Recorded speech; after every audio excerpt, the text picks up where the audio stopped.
Bienvenidos. Quien les habla es Blanca Carvajal, su profesora de Mac Discreta, y vamos a ver ahora lo que es diseño de circuitos.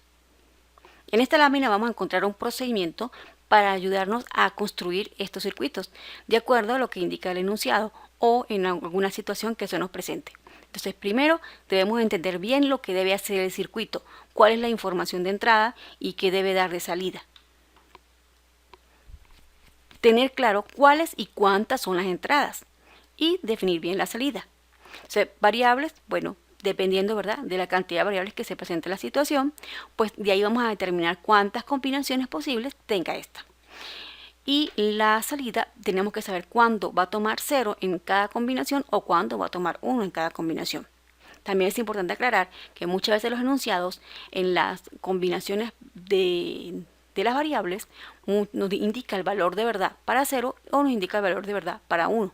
Y con esto pues tenemos algunas condiciones que debemos considerar para dar la salida. Bien, luego que tengamos bien definida esta información o el paso anterior, debemos construir la tabla de verdad con las combinaciones posibles y luego pensar cada salida.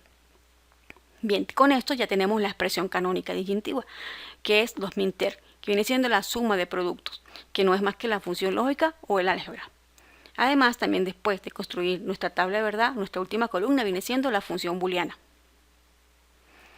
Luego vamos a dibujar el circuito asociado a la expresión canónica o la función booleana, y si es necesario vamos a simplificar la expresión, ¿verdad?, como dice ahí, por el método de Carnot o Cuinier-Minkowski, y se obtiene la suma de productos mínima, y ahí pues se debe dibujar el circuito óptimo correspondiente. Esto es sobre todo cuando tenemos varios términos, ¿verdad?, en la función canónica, y entonces pues ya podemos nosotros tomar una decisión. Mejor lo simplifico para tener un circuito más pequeño, entonces toma en consideración cualquiera de estos métodos. Luego el siguiente paso, después que ya tengo uno definido el circuito, se procede a montar este circuito en compuertas, ¿verdad?, compuertas e integrados en el protoboard o placa de pruebas. Claro, este paso nosotros no lo vamos a hacer. Bueno, tenemos este ejemplo, ¿verdad?, donde nos dice diseñar un circuito con puertas lógicas que indique si un número inferior a 8 codificado en binario es primo o no. Bien, entonces sabemos que para formar un número inferior a 8, codificado en este caso en binario, pues vendría siendo para 3 variables. Entonces, para 3 variables, ¿sí?, recordando que 2 a la 3, ¿verdad?, viene siendo 8 combinaciones, que nuestro primer número decimal codificado en la primera combinación va a ir desde 0 hasta 7. Siempre que iniciemos con 0, ¿sí? Ok, y si iniciamos con 1, pues iría desde 7 pues, y en forma decreciente hasta 0. Entonces, ya tenemos claro que son 3 variables. Ahora vamos a definir quiénes son esas variables. Se van a hacer X, Y y Z, que ellas, ¿verdad?, van a entrar a un sistema electrónico y que nos va a dar una salida. O sea, aquí sería en este caso, ¿verdad?, lo que la entrada, el sistema electrónico, o lo que ya en sí el diseño junto con sus integrados, y nuestra salida. Bien, en este caso nos están indicando que ese número codificado en binario tiene que ser primo o no. Entonces, nosotros vamos a decir que cuando la combinación, ¿verdad?, de estas 3 variables, cuando yo vea que ese número decimal codificado en binario sea primo, yo voy a colocar en la celda de la salida 1, o sea que es cierto. Y que cuando sea lo contrario, pues va a ser, ¿verdad?, 0, que vendría siendo el no primo. Bien, ya tenemos definido entonces lo que es la entrada, la salida. Tenemos ahora nuestro paso 1, que es la tabla de verdad, y vemos ahí la tabla de verdad para las 3 variables con sus combinaciones correspondientes. Vemos además ahí los números decimales, ¿verdad?, y vamos a colocar sus valores de verdad. Primero debemos recordar que es un número primo. Un número primo, ¿verdad?, tiene solo 2 divisores, la unidad y el mismo. Y entonces podemos indicar aquí que en ese caso el 0 no lo es, el 1 tampoco, el 2 sí es un número primo, sí, el 2 sí. Ahí lo tenemos, que vendría siendo cierto, ¿verdad? Luego el siguiente número viene siendo un número primo, ¿verdad? Porque la unidad, repito, y entre 3. Y el siguiente, el número 4, no es un número primo porque sería dividirlo entre la unidad, entre 2 y entre el mismo. Ya no es. Ya por eso sabemos que no es un número primo. El siguiente sí es un número primo. El que sigue no lo es. El 7 sí lo es. Bueno, entonces en el resto de combinaciones lo que nos queda es colocar, ¿verdad? 0. O sea, ahí tenemos nuestro 0, ¿verdad? Para cada celda. Ya tenemos claro entonces nuestra columna de salida o la salida. Siguiente paso, que nada más que colocar la función booleana ahí. Y ahí tenemos identificado que va desde el 0 hasta el 7. Tenemos nuestra expresión canónica disyuntiva, ¿verdad? O minter, en este caso, y nosotros ya sabemos que ahí tenemos nuestras combinaciones o codificado en color para cada cierto de la salida, y nosotros tenemos aquí respectivamente nuestra expresión canónica. Bien, ya teniendo claro quién es la expresión canónica, pues podemos ya dibujar el circuito asociado. Y ahí lo estamos viendo. Tenemos ahora el ejemplo 2, que dice 4 personas X, Y, Z, T, cuyos votos valen respectivamente 1, 4, 6, 9 puntos, votan sobre distintos proyectos. Ninguna de las 4 personas se abstiene, ni vota blanco o nulo. Se denotan con X, Y, Z, T las variables que toman el valor 1 cuando las personas X, Y, Z, T respectivamente votan a favor del proyecto, y toman el valor 0 cuando las personas X, Y, Z, T respectivamente votan en contra del mismo. Bien, dice luego, obtener una expresión canónica para la función X, Y, Z, T que toma el valor 1 cuando el proyecto es aceptado con mayoría absoluta de puntos, al menos 13 puntos, y 0 en caso contrario. Obtenga el circuito óptimo por Carnot en forma de suma de productos.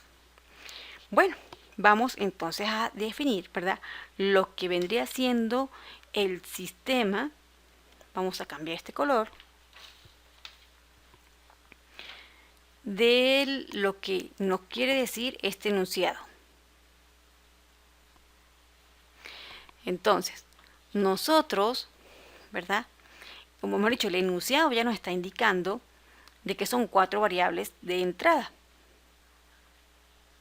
Entonces, vamos a dibujar aquí una especie de cuadrito que viene siendo el sistema, ¿verdad? Tenemos aquí un valor de entrada o variable que ya está definida por el enunciado, porque aquí nos está indicando que va a estar, ¿verdad? Se denotan por estas letras que estamos indicando aquí. Y vendría siendo X, Y, Z y T. Ahí tendremos nuestro sistema. Y luego tenemos una salida, ¿verdad?, que vendría siendo S o la función. Bien, entonces, ¿qué nos está indicando para estas 4 variables? Sabemos que tenemos 16 combinaciones y que estas combinaciones, ¿verdad?, vienen dadas para tener 16 combinaciones, ¿sí?, por la cantidad de variables. ¿Y qué nos va a indicar? Que si vota a favor, ¿verdad?, en esas combinaciones, escuchen bien, si vota a favor, el valor de verdad va a ser 1, porque eso no es lo que indica el enunciado. Sé que los valores que toman el valor 1 es cuando las personas, ¿verdad?, han votado a favor. Y cuando no votan a favor, que votan en contra, va a ser 0. Entonces, pero, eso sería aquí, en el valor de entrada, lo que acabamos de decir. Valor de entrada,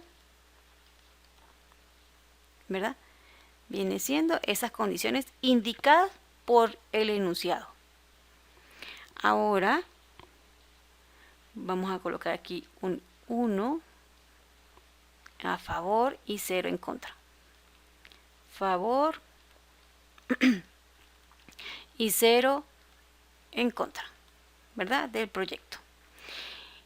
Pasan estas variables por este sistema, ¿verdad?, que se diseñó en sus respectivos circuitos con sus respectivas conexiones necesarias para obtener la salida, que nos están dando en el siguiente texto aquí, ¿verdad?, que nos dice que toma el valor 1 cuando el proyecto es aceptado con mayoría absoluta. O sea que nuestro valor de salida va a depender de que si es mayor o al menos 13 puntos, nos está indicando que viene siendo que mayor o igual a 13 puntos. Y que si este es menor de 13, pues no se va a considerar. Se quiere decir que nuestra columna de salida, cuando nosotros sumemos los puntos de cada persona, ¿verdad? Ya sabemos cuántos puntos le van a colocar a cada variable. Nosotros cuando sumemos estos puntos y que nos dé 13 o más, pues le vamos a colocar en la salida 1, o sea, cierto. ¿Cierto de qué? De que este proyecto, ¿verdad?, va a ser aceptado. Y 0 en caso contrario. Bien, ya teniendo claro cómo funciona el sistema, vamos a construir nuestra tabla de verdad. Ya la estamos viendo para estas 4 variables. Ahora nosotros vamos a construir nuestra salida. Pero hemos dicho que la salida depende de qué? Depende de la suma de los puntos de estas 4 personas.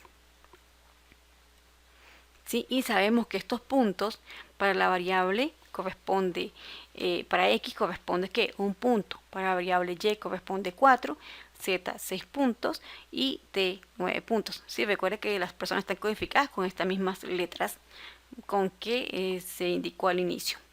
Bien, entonces vamos a construir ahora la columna de la suma.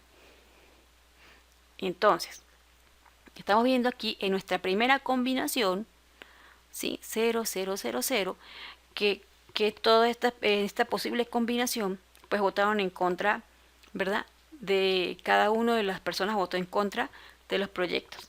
Entonces, esta suma total viene siendo 0. Para la siguiente posible combinación viene siendo que la persona T, ¿verdad?, votó a favor de ese proyecto, pero los demás votaron en contra. Entonces la suma total viene siendo 9. En el siguiente viene siendo 6, ¿verdad?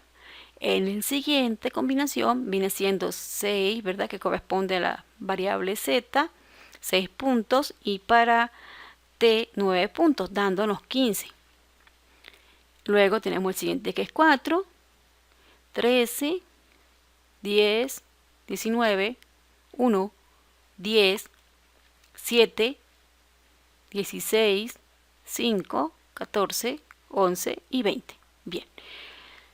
Ya tenemos por lo menos la información que se requiere para colocar en la salida.